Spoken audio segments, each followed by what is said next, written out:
Hello and what's up everybody, it's Rain here, and today I'm doing something of a video on the top 5 most overrated and underrated cards in Modern Horizons 2.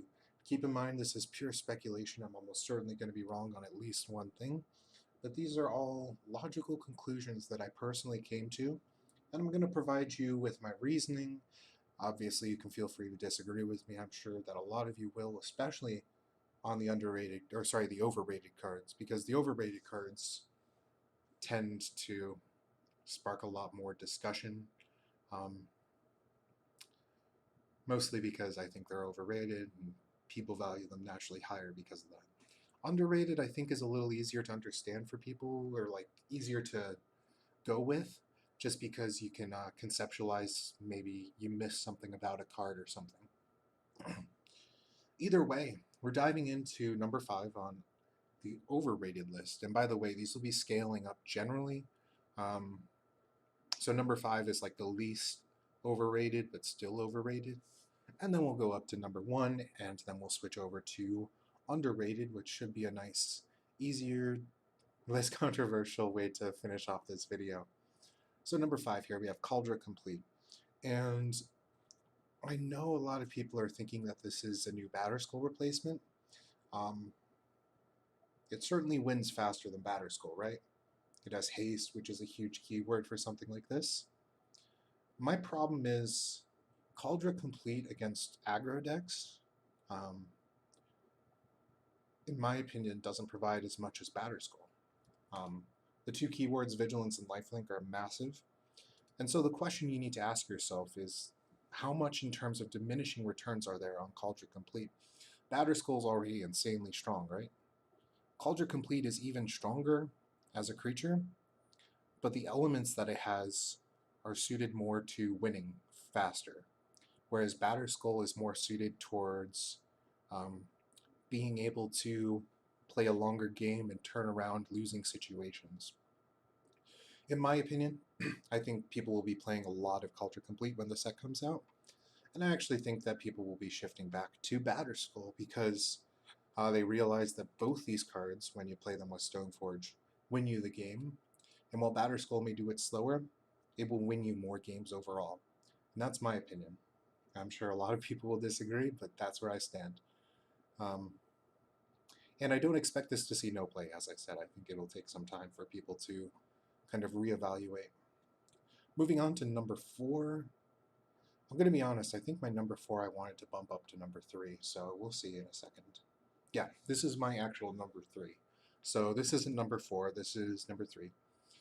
People are acting like Shardless Agent is like this new deck tool for Modern, and I'm going to tell you guys right up front, as somebody who played Shardless Bug in Legacy back when Miracles was one of the top tier decks and Shardless Bug was considered tier 1.5, really its heyday, I played a lot of Shardless Bug. That was like the one time I played Legacy. So I know Shardless Agent. What made Shardless Agent good in Legacy? First off, Deathrite Shaman. Allowing you to play a turn 2 Shardless Agent is absolutely massive. Because you can then cascade into things like Tarmogoyf. Then you have a turn 2 Shardless Agent and a Tarmogoyf, and that's a big fucking swing. Because a turn 2 Tarmogoyf would be a big swing. But now you have this extra little body for basically no cost. The other thing that made Shardless Agent really good in Legacy during that time is Brainstorm. Being able to stack the top of your deck to be able to Shardless Agent into extra copies of things like Ancestral Vision, which are stuck in your hand, is incredibly relevant. In Modern, we really don't have a replacement for Brainstorm, and I don't ever see us getting one. So Shardless Agent is just significantly worse than a lot of people are giving it credit for. I don't think it's going to have much of an impact at all. The difference between Shardless Agent and Ardent Plea is pretty minimal when you consider it. A turn 3 2/2 compared to a turn 3 Exalted trigger, pretty much the same. The differences there are this is an artifact creature, whereas this is an enchantment, and this involves green, where this involves white instead. So maybe Shardless Agent can make its way into a deck that's playing cards like Crashing Footfalls to really abuse that card, and that I'm not going to deny that that has a lot of potential. Crashing Footfall is a very strong card, but I don't think it's going to shake up the meta the way people are thinking. I really think it's going to just be a background card. All right, moving on to number 4, backwards order, I know, but I do think this one is less overrated than Shred This. And that is Grist. Now, let me just clear something up immediately. I think Grist has the potential to be one of the best cards on this list. I just don't think we have enough cards in Magic that really work with it to make it that way. So we're taking a look at ways you can cheat this out. We're obviously looking at Unearth, Vespalark. You can cheat it out with Collected Company. You can cheat it out with Court of Calling. These are the primary ways that are effective at bringing this back. I don't think it's enough. I'm going to be quite honest. I think the upside of getting it into play for pretty easily, frankly, is there. But I don't think the +1 and -2 abilities are so strong that I think this Planeswalker is going to really like break a format. I think the +1 is really the thing that's holding it back. Not particularly efficient. Maybe, I'm going to admit right now, this is number 4 on the list because I could be entirely wrong. Grist could really just change things up immediately, and I just didn't see it coming. However, when I compare this to Bitter Blossom and I ask myself which one I'd rather play in the decks that would consider either of them, in general, it's Bitter Blossom. We'll see, though. This is definitely one that I'm willing to admit that is more likely to be wrong than some of the other ones. Moving on to number 2, which I don't feel bad about at all. Prismatic Ending. Hello there. Oh my god, people were hyping this card up. Holy shit. It's just like, wow. I think this is going to be, for the people who actually think that it's viable, one of the biggest flops of the set. Simply put, sorcery speed, requiring different colors of mana is a big deal. When you just compare this card to Abrupt Decay, for instance, Abrupt Decay has this effect at instant speed for 2 mana and can hit things with converted mana cost 3 or less, rather than just 1, 2, or 3, depending on how you scale up in your mana. So Abrupt Decay is already like a better version of Prismatic Ending, in every case except for against Hexdrinker. Potentially, but not even then, because then it can just instant speed kill Hexdrinker as it levels up to protection from instants, and then you get more value out of it. But the point is, Prismatic Ending for 3 is just Abrupt Decay for an extra mana, and it's sorcery speed, and people are flocking to this card like it's the new fucking Swords to Plowshares, and I'm just sitting here like, what are people thinking? This card isn't even that good in draft. I mean, it's obviously better in constructed because things generally have lower converted mana costs, but I don't think this will ever be a good card in Modern. Just taking a look, I've taken a look at MTG Top 8 stats, which show that a lot of the black-green decks right now are choosing to opt for Assassin's Trophy over Abrupt Decay. And so you need to ask yourself, when a basically strictly better version, except on 1, is not seeing play in favor of another card, then why would a strictly worse version see play? Except for 1. But I don't think the 1 is enough to justify any of this shit. Overall, just a huge flop. So everybody's just saying it's amazing. It's going to flop so hard. People are going to try. They're going to realize it's bad. And moving on to number 1, the most overrated card. I actually wasn't even going to put this on the list, but I went over to YouTube where I saw my good old buddy, facetiously. I do actually respect the guy quite a bit, but I just watched his video on this card, and I really need to talk about it because the way he talks about this card is insane. Moving on to number 1, Dathi Voidwalker. I love you, Pleasant Kenobi. I think your videos are great. I don't think Dathi Voidwalker is the fucking insane piece of modern interaction that you think it is. Let's go over the flaws. To play Dathi Voidwalker, you have to choose to play it over Leyline of the Void and Nile Spellbound, and other black graveyard hate cards, mostly Leyline of the Void.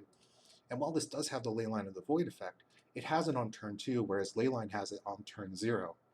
Um, in addition, 2 toughness, gets hit by bolts. Shadow can't block. I mean, what exactly is appealing about this? I don't get it. It's a slow Leyline of the Void that can be killed. It's going to make barely any impact on the format. People are going to try it out, and they're going to realize that this card is not a modern card. It's just not. Like, man, it isn't even a legacy card. Opposition Agent is good in Legacy because Legacy has fast lands like City of Traders, Ancient Tomb, that allow you to play turn 2 Opposition Agent, and the effect of turn 2 Opposition Agent is significantly better than Voidwalker, so it's not going to see play in Legacy either. Anybody who thinks this is going to be like a modern powerhouse card, just, I don't, in my opinion, take it with a grain of salt, of course. I'm just a person, obviously. Anybody who actually thinks that this is the best card in Modern Horizons, the way Kenobi said it, it's just going to be proven wrong in a few months here. Will I deny that people will try it? No. I just think that very quickly, people like testing new cards. But people will quickly realize I'm just better off playing Leyline of the Void. Every time. Every single time. I would rather have this effect 2 turns earlier on a permanent that's way more difficult to interact with, that dodges things like Abrupt Decay and Prismatic Ending, that dodges a lot of creature removal that's in the format, over playing 2 mana for this effect that my opponent can kill, interact with, and might have already just gotten their value because graveyard decks can be fairly quick sometimes. Not right now, but in the future. Alright, some heated stuff there, but nothing too heated, I hope. If I haven't lost you yet, we're going on to the more pleasant part of the video, and that is the top 5 underrated cards. And again, the categories for this are very similar. Just community, from what I've heard, like cards that I think that are going to be better than what people have said. Number 5, Fractured Sanity. I don't see anybody talking about this card at all. And I think that Mill is pretty much forever destined to be tier 2. I don't think it can ever be the best deck in the format, simply because if it ever was the best deck in the format, people could just slip in sideboard cards that immediately screw it for just 1 sideboard slot. But I do think Fractured Sanity is going to bring back the Sanity grinding Mill deck, potentially, or at least people are going to try it. The cycling ability is decent utility, the main cost is incredible, and Sanity grinding really, really loves that you're getting another triple blue spell that mills a ton of cards. So I don't see anybody talking about Fractured Sanity, and although I don't think it's going to be the best card in the format, I do think it is worth mention. Moving on to number 4. This is my favorite card in the set, Sanctifier Endback. I don't think it's the most powerful, but I do think it's going to be one of the... This is a modern sideboard card that reeks of like the old age of like White in Modern, where Rest in Peace, Stony Silence, these sideboard cards really defined a lot of the power that White had in Modern. Sanctifier Endback is an updated version of that, for a new age, I suppose. Little combination of Auriok Champion and one-sided Rest in Peace for black and red cards. Now let me tell you, a lot of Rest in Peace decks are things like Blue-White Control, things that are playing Snapcaster Mage. And goddamn, like, you don't like playing Rest in Peace with Snapcaster Mage in your deck because, obviously, Snapcaster just becomes an Ambush Viper. With Sanctifier Endback, not only are you getting 2 relevant protections that keep it pretty safe from all the decks you boarded in against, not only does it exile all of your opponent's black and red cards, but it really doesn't exile anything of yours as long as you're not playing black or red. And with that comes benefits of things like being able to Snapcaster Path with your Rest in Peace variant in play. Huge deal. Massive deal. I think this is one of the coolest cards of the set. I really like that Wizards is keeping to White's fundamental power and not trying to make it just another green or just another blue or just another red. I think White really holds to identities like this, and I really do like this printing. I do think it's very underrated. It's going to be a sideboard card for years to come. Moving on to number 3. The Avamaya Cradle Growth. This is probably the best card that people aren't really talking about. Um, the amount of impact that this is going to have on Legacy Elves in particular, absolutely massive. Obviously, this is going to see play all over the place. Basically, every green deck, for the most part, is going to consider Avamaya. But again, we look at this combination in Legacy of Gaia's Cradle and Curian Ranger, where Avamaya Cradle of Growth allows you to bounce back your Gaia's Cradle to your hand with your Curian Ranger. Absolutely fucking disgusting, excuse me? Holy shit, man. I don't play Elves in Legacy, so maybe I'm overrating this, but I really do think that this interaction makes the Avamaya one of the biggest releases from the format, and definitely one that I think is being overlooked.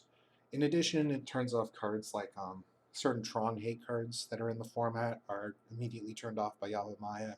The new Void Mirror, for instance, is like, I mean, you just Sylvan Scrying for a Avamaya and then all your fucking problems are gone, so I really can't see that being the Tron killer, especially with this card being good anti-hate for that sort of thing.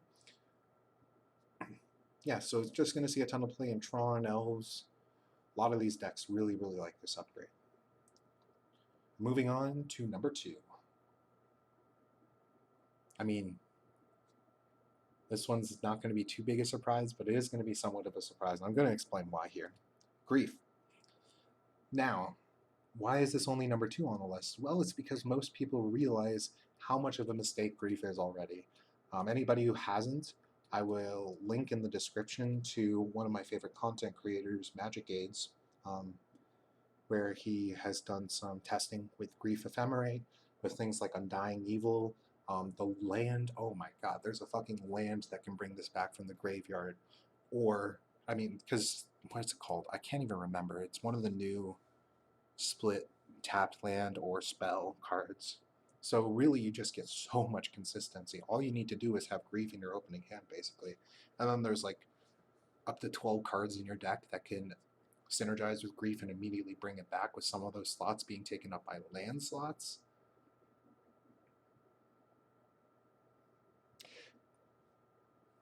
Everybody knows this card is going to be banned. Everybody knows that this is the new Hogak, except for apparently Wizards. I still hold that they should ban it before it's released. And I'm not going to lie to you, if they change the way Evoke works so you can't flicker, if they think that's the way to fix this card, so they can keep selling copies of Grief, I think I'd be done with Magic, man. I just think this card needs to be banned. I think they need to stop errating keywords. So I really hope they don't go that route. I've heard some speculation on that matter. But one of the things I think makes Magic so great is just like them not errating keywords and buffing and nerfing shit all over the place. And yeah, it sucks that sometimes cards have to be banned, but hopefully they'll learn. And moving on to the number 1 most underrated card in the entire set. For those of you who know me, you think it's Subtlety. You're absolutely wrong. It's Endurance. I love Endurance. I don't think Subtlety is overrated or underrated. I think people are rating it rather fairly. I think people are underrating Endurance. Man, what a cool sideboard card.